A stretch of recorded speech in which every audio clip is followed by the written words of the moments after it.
Sinimulan na ng Senado ang public hearing kaugnay sa power hike na nakatakdang ipatupad ng Meralco ngayong buwan. Para sa detalye, balitaan mo kami Bianca Piedad.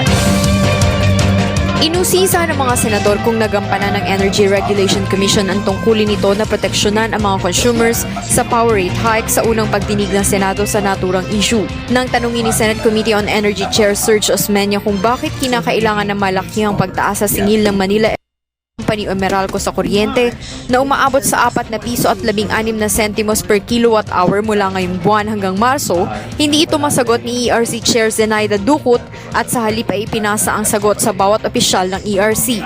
Sinubukan naman linawin ni Senador Ralph Recto sa ERC ang naging dahilan nito sa pagpayag sa dagdag singil ng Meralco sa kuryente upang maging klaro kung dapat amyendahan ang Electricity Power Industry Reform Act o EPIRA Law. Is the price increase justified?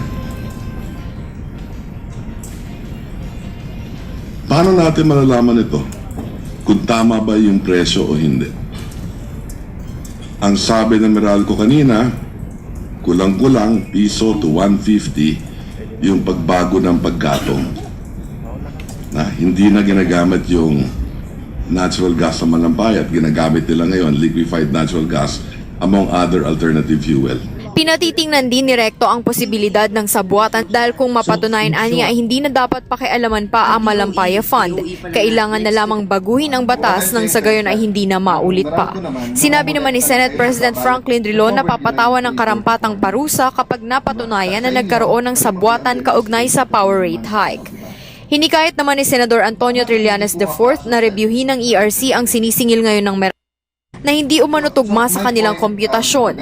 Dapat din anyang gawin ng ERC ang trabaho nito na proteksyonan ang mga consumers sa halip na paboran ang power plant suppliers at ang Meralco. So maliwanag po, itong power ninyo at yung WESM, itong PEMC, we will need those documents. Kung sino-sino yung mga may-ari ng mga planta na nanalo or nakakuha ng bid doon sa period na yon at yung mga nag-shutdown na unscheduled. Okay? At maliwanag po yan na may ano dyan.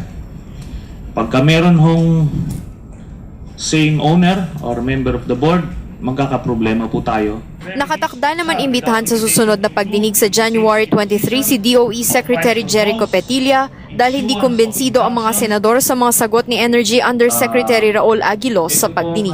Para sa Telebisyon ng Bayan, Bianca